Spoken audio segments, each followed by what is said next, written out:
ओशो हमसे आग्रह करते हैं कि मानो मत जानो। ओशो जैसा व्यक्ति वो कह रहा है कि मैं अज्ञानी हूँ, एग्नोस्टिक, आस्तिक नास्तिक की कोटि में नहीं आते। I don't know and I want to know. रुकिए, इस वीडियो को बंद मत कीजिए, क्योंकि जो मैं आपको अगले कुछ मिनटों में दिखाने वाला हूँ वो शायद कल तक इंटरनेट पर रहे भी या ना रहे। आपने कभी सोचा है कि एक वीडियो को बार बार क्यों डिलीट किया जाता है? किसी की इतनी हिम्मत कैसे हो जाती है कि वो एक आध्यात्मिक गुरु की बात को, जो लाखों लोगों ने सुनी, जो रिकॉर्ड हुई, उसे पूरी तरह इंटरनेट से मिटा दे?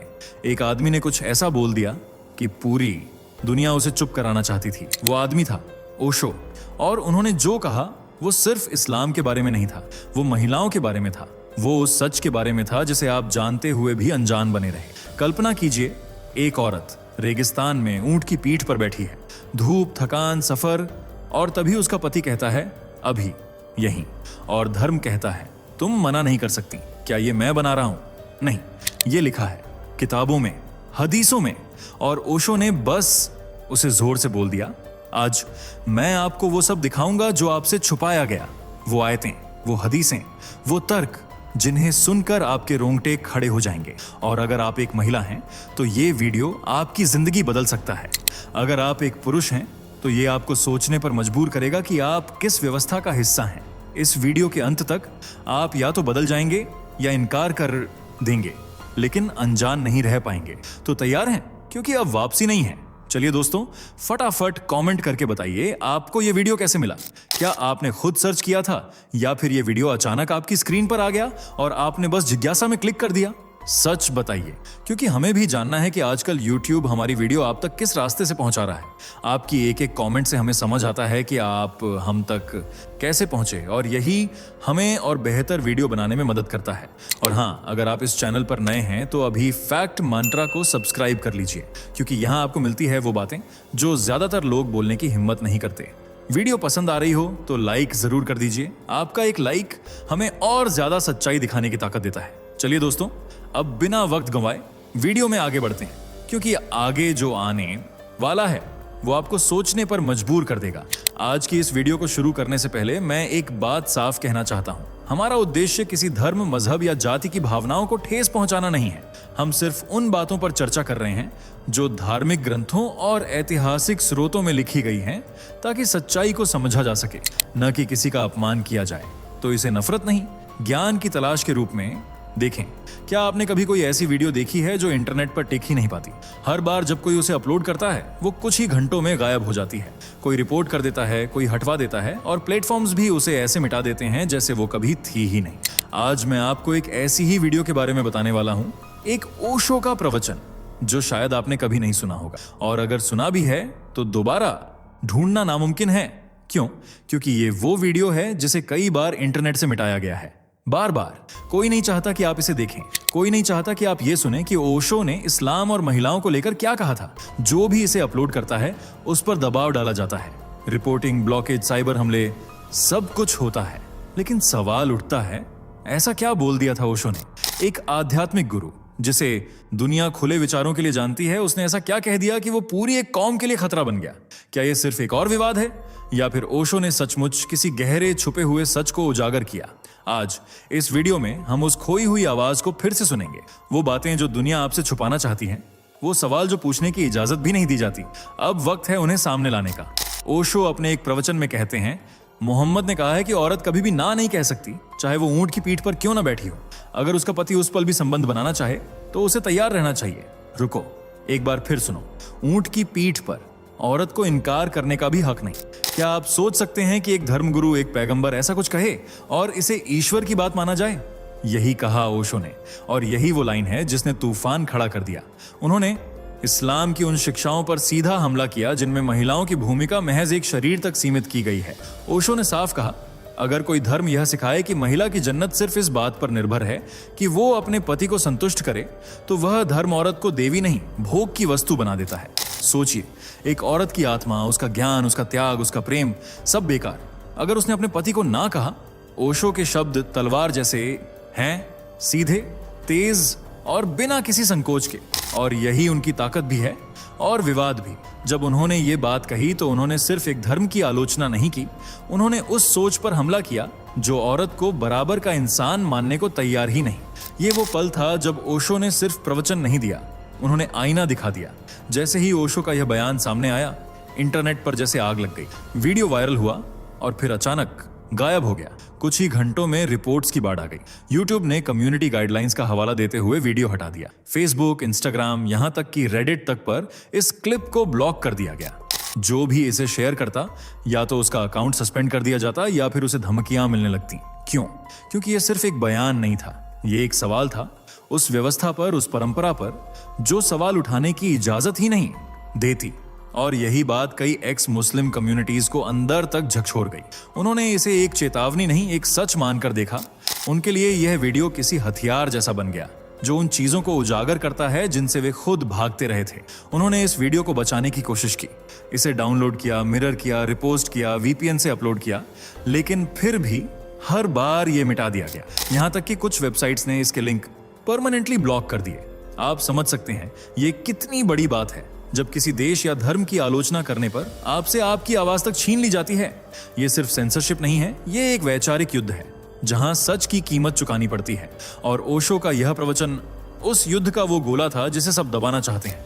अब सवाल उठता है, क्या ओशो ने जो कहा वो सच था या वो बस एक निजी राय थी, एक उकसावे की कोशिश? तो चलिए अब हम खुद इन धार्मिक ग्रंथों में झांकते हैं। क्या वाकई वहां ऐसा लिखा है? अरे हदीस, ऊंट की पीठ वाला किस्सा, सुनन इब्न माजा, हदीस संख्या 1853। अगर एक पत्नी ऊंट की पीठ पर बैठी हो और उसका पति उसे संबंध के लिए बुलाए तो उसे ना नहीं कहनी चाहिए। सोचिए, औरत की मर्जी, उसकी स्थिति, उसकी भावना कुछ मायने नहीं रखती। यह हदीस वही बात दोहराती है जिसे ओशो ने सामने रखा। ये सिर्फ एक मजाकिया उदाहरण नहीं है, ये एक मानसिकता की झलक है। 2 सूरह अन निसा 4:34। अगर पत्नी तुम्हारा कहा नहीं माने तो पहले समझाओ, फिर अलग बिस्तर करो, और अगर तब भी ना माने तो मारो। जी हाँ, सीधे सीधे धर्म के नाम पर घरेलू हिंसा की अनुमति। जहां दुनिया महिलाओं की रक्षा के लिए कानून बनाती है, वहां एक आयत कहती है मारो। 3 सूरह अल बकरा 2:282। अगर 2 पुरुष गवाह ना मिले तो 1 पुरुष और 2 महिलाएं गवाह बने, क्योंकि एक महिला भूल सकती है। मतलब 1 पुरुष शायद 2 महिलाएं। महिला का दिमाग, उसकी याददाश्त, उसका भरोसा, सब आधा। 4 सूरह अन निसा 4:24। तुम उन औरतों से भी संबंध बना सकते हो जिन्हें तुमने युद्ध में बंदी बनाया है, भले ही वो शादीशुदा हों। क्या युद्ध में जीती गई महिलाएं कोई इनाम होती हैं? उनकी मर्जी का कोई मूल्य नहीं। 5 सही बुखारी 304। जन्नत से सबसे ज्यादा महिलाएं बाहर होंगी, क्योंकि महिलाएं कम अक्ल और कम धर्म वाली होती हैं। और फिर कारण दिया गया, क्योंकि औरतें पीरियड्स के दौरान नमाज नहीं पढ़ती। तो अब शरीर की जैविक प्रक्रिया भी गुनाह बन गई। इन सब बातों को जानने के बाद कोई भी सोचने पर मजबूर हो जाएगा, क्या ये वाकई ईश्वर के वचन है, अरे या फिर एक समाज की मर्दवादी सोच का प्रतिबिंब? ओशो सिर्फ शब्दों को नहीं देखते थे, वो सोच को पढ़ते थे। जब उन्होंने इन आयतों और हदीसों को पढ़ा तो उन्होंने इसे महज धार्मिक नियमों की तरह नहीं लिया। उन्होंने कहा, ये धर्म नहीं है, ये मर्दों की कल्पना है, मर्दों की सुविधा के लिए घड़ी गई व्यवस्था। ओशो के अनुसार जब कोई धर्म ये कहे कि औरत की जन्नत सिर्फ इस बात पर टिकी है कि वो पति को ना कहे, तो वो धर्म औरत को इंसान नहीं, शरीर मानता है। जब एक महिला की मर्जी को ही गुनाह बना दिया जाए, जब उसका खून बहना, पीरियड्स, भी उसे अपवित्र बना दे, जब उसकी आवाज, उसकी याददाश्त, उसकी गवाही तक आधी मान ली जाए, तो यह धार्मिकता नहीं, एक व्यवस्था है जो मर्दों की सत्ता को बनाए रखना चाहती है। ओशो ने एक जगह कहा था, हर धर्म जो मर्दों द्वारा बनाया गया है उसने औरत को या तो देवी बना दिया या दासी, लेकिन इंसान कभी नहीं माना। यह बात आज भी उतनी ही तीखी है जितनी उस वक्त थी। उन्होंने सवाल उठाया, अगर मोहम्मद 9 शादियां कर सकते हैं तो बाकी पुरुष क्या करें? और अगर एक पुरुष 4 पत्नियां रखे तो समाज में संतुलन कैसे रहेगा? उनका तर्क था, ये सारी व्यवस्थाएं प्राकृतिक नहीं, वैज्ञानिक नहीं, सिर्फ मर्दवादी कल्पनाएं हैं जिन्हें धर्म का चोला पहना दिया गया है। ओशो ने धर्म से परे जाकर पूछा, क्या ईश्वर वाकई अपनी आधी रचना को आधा ही समझता है? ओशो एक सवाल छोड़ते हैं, एक ऐसा सवाल जो सदियों से किसी ने पूछा ही नहीं। अगर एक पुरुष को 4 शादियां करने की इजाजत है तो बाकी पुरुष क्या करें? सोचिए, दुनिया में मर्द और औरत की संख्या लगभग बराबर है। अगर हर दूसरा मर्द 4 औरतों से शादी कर ले तो लाखों पुरुषों के हिस्से में कोई पत्नी नहीं आएगी। तो फिर ओशो कहते हैं, ऐसे समाज में समलैंगिकता मजबूरी बन जाती है, विकल्प नहीं। और यही वो विरोधाभास है जिसे कभी किसी इस्लामिक विद्वान ने गंभीरता से नहीं उठाया। एक तरफ धर्म कहता है पुरुष 4 औरतें रख सकता है, दूसरी तरफ वही धर्म कहता है समलैंगिकता पाप है, सजाए मौत है। तो फिर जो पुरुष पत्नी नहीं पा सके वे जाइयो कहां? क्या उनकी इच्छाएं, उनकी नैतिकता, उनकी इंसानियत महत्वहीन है? 1400 साल हो गए, सैकड़ों मुफ्तियां, हजारों स्कॉलर, लाखों मस्जिदें, लेकिन किसी ने ये बुनियादी सवाल नहीं उठाया। क्या ये नियम वास्तव में समाज के लिए न्यायपूर्ण है या फिर ये सत्ता के लिए बनाए गए भ्रम हैं?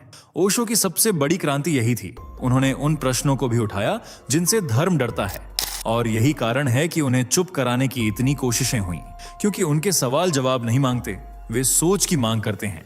अगर आप एक महिला हैं तो आज आपके सामने सिर्फ 2 रास्ते हैं। पहला रास्ता, आप इन आयतों और हदीसों को सच माने। आप माने कि आप आधी अक्ल वाली हैं, आप माने कि आपकी गवाही आधी है, आपकी याददाश्त कमजोर है, आप माने कि पीरियड्स एक दोष है और इसलिए आप ईश्वर की पूजा लायक नहीं। आप माने कि जन्नत सिर्फ तब मिलेगी जब आप अपने पति की इच्छाओं का हर हाल में पालन करें, चाहे आप थकी हों, बीमार हों या ऊंट पर सवार हों। अगर आप यह सब मानती हैं तो आप ये भी मान रही हैं कि आप इंसान नहीं, सिर्फ एक शरीर है। दूसरा रास्ता, आप इन बातों को स्वीकार करने से इनकार करें। आप कहें, नहीं, मेरी अक्ल अधूरी नहीं है, नहीं, मेरी इज्जत किसी मर्द की इजाजत पर निर्भर नहीं, नहीं, मैं सिर्फ इसलिए नीची नहीं हूं क्योंकि मैं औरत हूं। आप सोचें, आप सवाल करें, और सबसे बड़ी बात, आप खुद के लिए खड़ी हों। ओशो ने यही कहा था, औरत को उसके अस्तित्व की अनुमति खुद को देनी होगी, धर्म या समाज से नहीं। आज अगर आप इस वीडियो को देख रही हैं तो ये सिर्फ एक विचार नहीं है, ये एक चुनौती है, और अब यह निर्णय आपका है, आप कौन सी औरत बनना चाहेंगे। अब यहाँ एक और सवाल उठता है, क्या ओशो इस्लामोफोबिक थे या उन्होंने बस एक असहज सच्चाई उजागर की थी? बहुत लोग कहेंगे कि उन्होंने एक धर्म को टारगेट किया, कि उन्होंने नफरत फैलाई, लोगों की आस्था पर वार किया। लेकिन जब मैंने खुद रिसर्च की तो जो हदीसें, जो आयतें ओशो ने गिनाई, वो सब धार्मिक स्रोतों में मौजूद थीं। कोई जोड़ घटाव नहीं, कोई मनगढ़ंत कहानी नहीं। तो फिर सवाल ये नहीं है कि ओशो ने क्या कहा, सवाल ये है कि क्या हम सच को देखने के लिए तैयार हैं? ओशो ने कोई प्रचार नहीं किया, उन्होंने सोचने पर मजबूर किया। उन्होंने वो कहा जो शायद आप अपने मन में वर्षों से महसूस कर रहे थे पर कहने की हिम्मत नहीं जुटा पाए। और सच तो यही है, सच्चाई कभी कभी कड़वी होती है पर वो नफरत नहीं होती। अगर इस वीडियो को देखकर आपको गुस्सा आया हो, अगर आपके दिल को चोट पहुंची हो, तो रुकिए। ये चोट उन बातों की वजह से नहीं है जो आपने अभी सुनी है। ये दर्द उस अंधेरे का है जिसमें आपको बरसों से रखा गया। वो जो सच्चाई आपसे छुपाई गई, वो जो सवाल आपको कभी पूछने नहीं दिए गए, वो जो धार्मिकता के नाम पर आपको डराया गया, अब जब रोशनी सामने आई है तो आंखें चौंधिया गई हैं। पर याद रखिए, दर्द रोशनी का नहीं होता, दर्द उन पलकों का होता है जो बहुत लंबे समय तक बंद रहीं। इसलिए आज अगर आपने कुछ ऐसा जाना जो आपको अंदर से झकझोर गया, तो कृपया इस वीडियो को शेयर करें, इससे पहले कि इसे भी डिलीट कर दिया जाए। कमेंट में बताएं, क्या आप इन बातों से सहमत हैं? क्या आपने भी कभी ये सवाल खुद से पूछे थे? शायद यही शुरुआत है किसी नई सोच की, किसी नए साहस की। धन्यवाद। दोस्तों, आपके स्क्रीन पर 2 और वीडियो दिख रही हैं, जिसे देखने के लिए आप स्क्रीन पर क्लिक करें। दोनों देखिएगा, बहुत अच्छी वीडियो बनी है।